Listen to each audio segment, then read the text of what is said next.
Break के बाद खुश आमदीद। आज जो जंग जो ईरान इसराइल अमरीका के माबैन जारी है ये अब 12वें रोज के अंदर दाखिल हो चुकी है। 12वां रोज की जंग जो जून में चली थी वो जल्दी खत्म हो गई थी, लेकिन आज 12वां रोज हो चुका है। जंग खत्म होते होते लगता है होती है, लेकिन फिर कोई नई डेवलपमेंट हो जाती है। आज खबर ये आई जो मसूद पज़ेश्कियान साहब के बेटे हैं यानी यूसुफ पज़ेश्कियान, उन्होंने टेलीग्राम, ईरान के अंदर जो सोशल मीडिया इतना यूज़ नहीं होता, तो टेलीग्राम के ज़रिए से लोग कन्वे करते हैं। उनका बकौल उनका ये दावा है कि वो मुश्तबा खामनेई साहब थोड़े से ज़ख्मी हैं, और ये दावा न्यूयॉर्क टाइम्स से भी किया है, लेकिन उनका ये कहना है कि वो ज़िंदा हैं, और लेकिन अभी तक वो आवाम की नज़रों में नहीं आए हैं।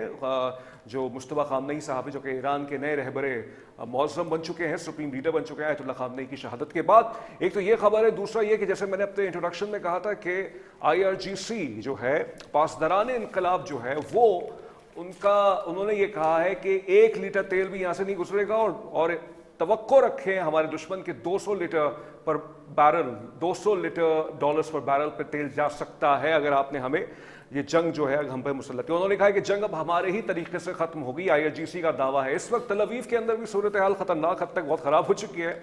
वहाँ का मीडिया जो है छुपा रहा है, लेकिन बहुत से लोग कह रहे हैं कि तल अवीव के अंदर बहुत ज़्यादा तबाही मचाई गई है। कितनी कैजुअल्टीज़ हुई हैं इसके बारे में कोई कंफर्म रिपोर्ट्स नहीं है, लेकिन ये है कि नेतन्याहू के भाई के हवाले से कुछ खबरें चल रही हैं कि शायद वो जाबाहक हो गए, हलाक हो चुका है।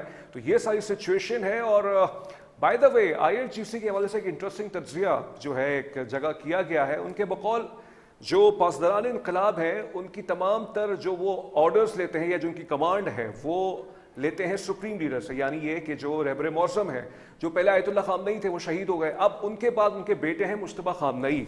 तो अब क्योंकि बकौल बहुत से तज्जियाकारों के उस वक्त शायद उनकी डायरेक्ट कम्युनिकेशन उनसे नहीं हो पा रही है, इसी वजह से जो उनके अटैक्स हैं IRGC के, वो मशरक़ वस्ता के कुछ ममालिक के में हो रहे हैं, जो कि अमरीकी अड्डों पे होते हैं, लेकिन वो कहीं ना कहीं इंटरसेप्ट हो भी जाते हैं, और फिर वो उसके ज़रिए से लोगों की ये राय है कि उनको टारगेट नहीं किया जाता। उनके बकौल जो लोग तज्जिया कर रहे हैं कि अगर मुश्तबा खामनेई साहब ज़ाहिर हो जाते हैं, उनको IRGC यानी पासदारान इनकलाब को कुछ ऑर्डर्स दे देते हैं, तो वो उन पर पाबंद होंगे। तो इस वक्त उनके पास कोई ऑर्डर्स नहीं आ रही, कुछ लोग तज्जिया कर रहे हैं, तो लिहाजा वो जो खुद जो कर रहे हैं वो पुरानी जो उनको डायरेक्शंस दी गई थी उसके तहत किया जा रहा है। तो इस वक्त मौजूदा जो सुप्रीम लीडर है ईरान के, वो इनकम्युनिकेटिव हैं, यानी ये कि वो उनकी बातचीत नहीं हो पा रही है। बहुत से लोग इस पर इंटरनेशनल मीडिया पे तबसरा कर रहे हैं, क्योंकि आपको याद होगा कि मसूद पज़ेश्कियान ने, जो कि ईरान के सदर हैं, उन्होंने शुरू में पहले माफ़ी मांगी थी कि जो मशरक़ वस्ता के कुछ ममालिक पे हमले हुए, फिर अगले रोज़ उन्होंने ये कहा कि नहीं, अगर हम पे हमला होगा तो हम उसका जवाब देने के भी हकदार हैं। तो ये भी कंफ्यूजन है, इसको भी हम थोड़ा सा समझने की कोशिश करते हैं। हमारे साथ मौजूद हैं सीनियर तज्जियाकार हैं, माहिर आलमी उमूर हैं, सलमान अली साहब। बहुत शुक्रिया सलमान साहब। मुश्तबा खामनेई साहब की जो तकर्री हुई है as a supreme leader of Iran, इस पर तो बहुत तबसरे हो चुके हैं। आज की खबर ये है उनके यूसुफ पज़ेश्कियान, जो कि मसूद पज़ेश्कियान साहब के बेटे हैं, उन्होंने ये कंफर्म किया है कि कुछ ज़राए से कि वो ज़ख्मी हैं इस वक्त मुश्तबा खामनेई साहब, लेकिन वो अभी ज़िंदा हैं और खैरियत से हैं। तो अगर वो ज़ख्मी हैं तो इस वक्त IRGC या जो ईरान की जो लीडरशिप है वो शायद समझती होगी कि अगर ये मामला आगे भी जाता है, ये इनकी भी डिकैपिटेशन हो जाती है, और खाकम बदाहन खुदा न खास्ता, तो फिर उनके पास और भी क़यादत है, तो ये जंग को वो लेके चलेंगे आखिरी इंतहा तक। जी अस्सलाम वालेकुम। सबसे पहले तो बहुत शुक्रिया आपका कि आपने याद किया, और मामला बहुत हसास नौइयत का है, जो GCC के ममालिक हैं उनके लिए भी और ईरान के लिए भी।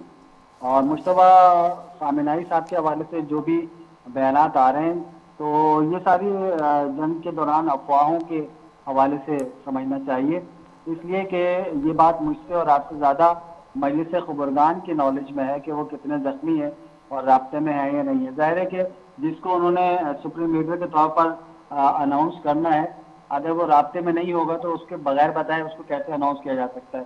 तो कम्युनिकेशन का मसला तो यहाँ पर ज़ीरो हो जाता है। इसका मतलब है कि मजलिस खबरदान के सामने वो पेश हुए होंगे, उनके अफराद से राब्ते में होंगे, ठीक है ना। दूसरी बात जो इस खबर में है कि ज़ख्मी, तो पहले 28 फरवरी के हमले के दौरान तो पूरा घराना ज़ख्मी हुआ और शहीद हुआ। इसमें यह खबर यह थी कि उनकी टांग ज़ख्मी हुई थी, मामूली ज़ख्मी थे, जो रिकवर उन्होंने कर लिया है। और जहाँ तक बात यह है कि कहाँ है, ये सवाल बताते खुद जो है ये जानने के लिए बहुत ज़रूरी होता है कि अगला टारगेट कहाँ पर मौजूद है और किससे मुलाकात कर रहा है, ताकि उसको निशाना बनाने में आसानी हो।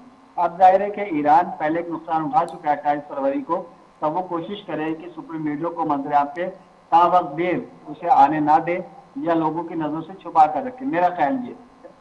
वो बिल्कुल आपकी बात बजा है, सही बात है। अगर वो जाहिर होंगे तो इनकी इंटेलिजेंस जो है या जो इनकी डिटेल्स है वो सबके सामने आ जाएंगी। लेकिन क्योंकि वो जो मैंने सवाल कायम किया है इस वक्त जो बैनुल-अक़वामी मीडिया पे या कुछ एक्स पे बात ही हो रही है कि जो पासदारान इनकलाब है वो पाबंद हैं सुप्रीम लीडर के कमांड्स के। इस वक्त पासदारान इनकलाब बकौल बहुत से लोगों के इनका तज्जिया है या क़यास आराई है, जो भी आप कह सकते हैं, वो ऑर्डर्स जो जिस पे वो काम कर रहे हैं वो आयतुल्लाह ख़ामनई शहीद के ऑर्डर्स पे वो काम कर रहे हैं। तो मौजूदा जो लेकिन जी इसमें जो है ना तजमीन साहब, इसमें जो नुक्ता है वो ये है कि उनकी मोज़ाइक पॉलिसी जो है ना, स्ट्रेटेजी, जिसको उन्होंने मोज़ाइक स्ट्रेटेजी का नाम दिया था, कि अपने उन्होंने ये तमाम चीज़ें जो डिस्कस हो रही हैं कि मोज़ाइक पॉलिसी ये थी कि उन्होंने अपनी सिपाही पासदारान को और फौज को उन्होंने मुख्तलिफ हिस्सों में डिवाइड कर दिया था और इसको फेडरल कॉन्फेडरल स्टाइल में लेके गए थे कि हर हिस्सा जो है उनका 31 जो इसके पार्ट्स की और हर पार्ट आज़ाद है। और जहाँ तक स्ट्रेटेजी की आपने इंट्रो में बात की कि जनाब वो चूंकि कॉन्टेक्ट में नहीं है लिहाजा वो पुरानी पॉलिसी बात कर रहे हैं, तो इसमें वाज़ेह तौर पर ये बात विदाउट एनी डाउट जो है वो क्लियर होनी चाहिए कि वो अमेरिकन फौजी अड्डों पर या एम्बेसीज पर अटैक कर रहे हैं। अगर किसी अरब मुल्क ने उनके ऊपर हमला नहीं किया तो वो भी किसी अरब मुल्क पे हमला नहीं कर रहे। तो ये जंग अमेरिका और ईरान के दरमियान या इसराइल और ईरान के दरमियान है। अरब ममालिक जो उनके लेकिन सलमान साहब ये ठीक है, लेकिन ये फिर ये जो खबरें आती हैं कि अबू धाबी के एक पुराने एयरपोर्ट पे कुछ धमाका होता है, कुछ मशरक़ वस्ता में शहादतें हो जाती हैं या वहाँ के अंदर सिविलियंस जो हैं वो हो जाते हैं शहीद। अब इस पर भी मुख्तलिफ राय हैं। बहुत से लोग कहते हैं कि मतलब वो जो मशरक़ वस्ता है, जो खलीजी ममालिक हैं, वो तो समझते हैं ईरान कर रहा है। लेकिन फिर एक और राय ये भी है कि मोसाद की भी शरारत होगी सब कुछ कराने में। इस सब में क्लैरिटी कैसे आए फिर, कौन कर रहा है कौन नहीं कर रहा? देखिए, मोसाद के तो एजेंट पकड़े गए ना तजमीन साहब, मोसाद के एजेंट तो पकड़े गए हैं, जिससे साबित हुआ कि इसमें कॉन्स्पायरेसी जो है वो इन्वॉल्व है और उनकी साजिशें हैं। और दूसरी बात यह है कि जो ईरान की जानिब से पॉलिसीज है वो बहुत क्लियर है। उन्होंने कहा है कि जब हमारा अपने किसी पड़ोसी मुल्क से कोई जो है वो लेना देना नहीं है या उनके साथ कोई दुश्मनी नहीं है, बशर्त ये कि वो अपने खित्ते को, अपनी फिजा को, अपने पानियों को इस्तेमाल ना होने दें अमेरिका के लिए। ठीक है, आप वो कह रहे हैं कि अमेरिका इसको इस्तेमाल ना करे। ये कह रहे हैं कि 200 लीटर जो है 200 पर लीटर ऑयल पर बैरल जो है जा सकता है, पर लीटर बैरल में जा सकता है अगर हम पे हमले होते रहे। अपना हुर्मुज़ के हवाले से यूएस सेंटकॉम के चीफ ये कह रहे हैं कि हमने कुछ वहाँ पे ईरान के कुछ वहाँ पे जो इंटरेस्ट है उन पर हमने हमला करके उसको हम साफ करवाना चाह रहे हैं। ये बताइएगा सलमान साहब, बहुत सीधा सवाल है, ये जंग जितनी तुलानी चलती है अमेरिका को नुकसान है या फ़ायदा है इसका? लेकिन पूरी दुनिया में जंग की हिमायत तो तजमीन साहब कोई भी ज़ी-शऊर आदमी नहीं करता, ये तयशुदा बात है। अब जब इम्पोज्ड वॉर जब होती है और इस जंग को कहाँ तक लेकर चलना है, ये बहुत पहले भी बात डिस्कस हुई थी कि जंग शुरू करना आपके हाथ में होगा, जंग का खत्म करना आपके हाथ में नहीं है। लेकिन मैं यहाँ रुक कर अपने तमाम व्यूवर्स को दावत फिक्र देता हूँ कि ये जंग जो है वो अमेरिका और इसराइल के या खित्ते के ममालिक के ऊपर डिपेंड करती है कि जितने जल्दी वो इसके सोल्यूशन की तरफ जाते हैं। वो सोल्यूशन क्या है कि खित्ते में अमेरिकी फौजी अड्डे खत्म कर दिए जाए, जंग खत्म हो जाएगी, आपने हुर्मुज़ खुल जाएगी।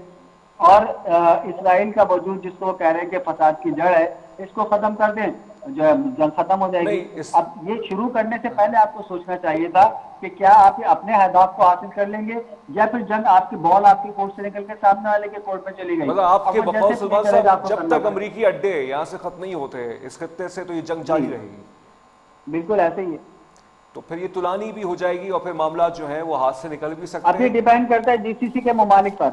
अच्छा, ये जीसीसी के ममालिक पर डिपेंड करता है, जितनी जल्दी वो अपने यहाँ से ये फौजी अड्डे खत्म कर देते हैं, जो उनके तहफ़्फ़ुज़ के लिए नहीं बल्कि इसराइल के तहफ़्फ़ुज़ के लिए और उनके लिए नहीं बल्कि अमेरिका के वॉर को कंटिन्यू करने के लिए, ईरान पे हमला करने के लिए इस्तेमाल हो रहे हैं, तहफ़्फ़ुज़ के लिए इस्तेमाल नहीं हो रहे। तो बुनियादी तौर पर जिस मस्जिद मकासद का कहकर ये फौजी अड्डे बनाए गए थे, इसके बरक्स वो इस खित्ते में जंग को हवा देने के लिए इस्तेमाल हो रहे हैं। लेकिन इसमें ये तो जो आप सजेशन दे रहे हैं गालिबन ये कबूल ना हो और फिर तो ये जंग तुलानी चलेगी। लेकिन इस सब के अंदर आप रूस के अमल को बिल्कुल नज़रअंदाज कर रहे हैं। अगर रूस ईरान से दरख्वास्त करे कि ये जंग अब ख़त्म की जाए, क्योंकि आपने भी बहुत अच्छा जो है दिफा किया है, अपनी आपने ताकत दिखाई है, नो डाउट, इसमें कोई शक ही नहीं। ईरान इतना मतलब रेजिलियंस दिखाएगा, डिफाइंस दिखाएगा, ये अनोखी एक चीज़ हुई है। और पहले भी 12 रोज़ा जंग में भी ये साबित हो चुका था, जो पिछले साल हुई, अब भी ये साबित हो गया। और अब तो दो ममालिक की तरफ से, अमेरिका इसराइल की तरफ से उन पर हमला हुआ है। रूस में व्लादिमीर पुतिन की बात भी हुई है, ईरानी सदर से भी उनका रब्ता हुआ है, फिर व्लादिमीर पुतिन की डोनाल्ड ट्रंप से भी बात हुई है। फिर ये खबरें कुछ गर्म हुई कि शायद अब जंग खत्म भी हो जाएगी। ट्रंप ने कुछ ऐसे मिक्स बयानात भी दिए कि जंग बिल्कुल तकरीबन खत्म हो चुकी है, अपने तमाम टारगेट्स को अचीव कर लिया है। आज इमैनुअल मैक्रोन ये कह रहा है, जो फ्रांस के प्रेसिडेंट हैं, कि हमने ईरान के सब नहीं लेकिन अच्छे खासे बैलिस्टिक मिसाइल्स खत्म कर दिए हैं। लेकिन उस पर पलट के फिर ईरान के जो पार्लियामेंट्री जो स्पीकर हैं क़ज़लबाफ साहब, वो फरमाते हैं कि नहीं, अभी जो हमने इस्तेमाल किए हैं वो तो आपके डिफेंस इंटरसेप्टर्स को तबाह व बर्बाद करने के लिए किए हैं। कहने का मेरा मतलब ये है, तो फिर तो ये एक दायरा है जो कभी शुरू होगा, कभी खत्म होगा, फिर शुरू हो जाएगा, कभी खत्म होगा। इस सब में अगर रूस की गारंटी अगर आ जाए, रूस की गारंटी, मैं आपको एक सिनेरियो दे रहा हूँ ना, जो कि इस वक्त इंटरनेशनल मीडिया में डिस्कस हो रहा है, ये गारंटी आ जाए कि ईरान का जो यूरेनियम है वो हमारे पास आ गया है, हम इसकी हिफाजत करेंगे। देखिए, बात यह है कि अभी इतनी ज्यादा इंटीग्रिटी यहाँ पे क्रिएट हो रही है कि आप प्रिडिक्शन के तौर पे कुछ भी नहीं कह सकते। और जो कुछ ग्राउंड रियलिटी नजर आ रही है वो ये है कि इस वक्त ईरान अपर हैंड है। शराइत जो है वो ईरान की जो है तस्लीम की जाएंगी या मानी जाएंगी, उसके बगैर जंग खत्म नहीं हो सकती। अच्छा, अगर आपके हाथ में कि आप जंग करें या प्रेशर डेवलप करके कर दें, तो आपको याद होगा 2006 में जब इसराइल ने लुबनान पे अटैक किया था और 36 रोजा जंग हुई थी। आज भी आप इंटरनेट पे जाएं तो उसमें लिखा हुआ है कि Israel has been defeated by Hezbollah, और वो रिट्रीट होकर वापस आया था। तो मसला तो खत्म नहीं हुआ। आज भी जो है वो हिजबुल्लाह पे हमले हो रहे हैं, आज भी जो इसराइल और हिजबुल्लाह कॉन्फ्लिक्ट जारी है। तो अब की मर्तबा इस मसले को मुकम्मल तौर पर हल होना चाहिए, और ये उसी सूरत में हल होगा जब ईरान के मुताबिक उस मसले को हल किया जाएगा। अच्छा, ये ग्राउंड रियलिटी है। आप कोई प्रेशर डेवलप करके चाइना का या रशिया का अगर आप सोचेंगे कि इस मसाइल को हल कर ले जाए, हो सकता है, लेकिन ये एक तवील मुद्दत के बाद किसी जगह पर जाएगा। आपको याद होगा ईरान इराक वॉर में 10 साल, तकरीबन 9 साल, साढ़े 9 साल जंग चली थी। उसके बाद इमाम खुमैनी का ये बयान था कि मुझे जहर का प्याला पीना पड़ रहा है, जो मैं मुसालियात कर रहा हूँ या जंग बंद कर रहा हूँ, ठीक है ना। तो हो सकता है एक तवील मुद्दत के बाद ऐसी कोई सूरत आए कि ये जंग बंद हो जाए, लेकिन जब तक इनमें दमखम है ईरानियों में, ये मेरा ख्याल नहीं है कि जंग को इतनी आसानी से बंद करें। सलमान साहब, एक थोड़ा सा तल्ख सवाल मैं करना चाहूँगा आपसे, नहीं लेकिन कुछ एक राय है, और मुझे हिम्मत करनी पड़ी है सवाल करने की, क्योंकि हमारा जो मीडिया है गालिबा इतने ये सवाल नहीं कर सकता। इसराइल को भी ये समझ में आ चुका है कि ईरान के अंदर रिजीम चेंज करना इम्पॉसिबल है, नेक्स्ट टू इम्पॉसिबल है। क्या ईरान को ये समझ में नहीं आ सकता? मुझे नहीं पता ईरान पे इस पर क्या ऑफिशियल पॉलिसी है। वो वन स्टेट सोल्यूशन की बात करते हैं फ़लस्तीन की, या वो तो जाहिर बात है, वो तो पूरी ही जो मौजूदा इस्लामी निज़ामी हुकूमत है ईरान के अंदर, वो तो जो है तमाम इसराइल को ही वो उसको मानते ही नहीं है, रिकग्नाइज नहीं करते, टू स्टेट सोल्यूशन को तो मानते ही नहीं गालिबन, अगर मैं सही रिकॉल कर रहा हूँ। क्या आगे के बाद, इस जंग के बाद, इस पॉलिसी पर रिकंसिडरेशन हो सकती है? जैसे इसराइल को भी ये करना चाहिए कि रिजीम चेंज ईरान के अंदर नहीं आ सकता, उनकी तमाम तर पॉलिसियाँ नाकाम हो चुकी है, ईरान भी ये कंसिडर कर ले कि हम टू स्टेट सोल्यूशन की बात करते हैं।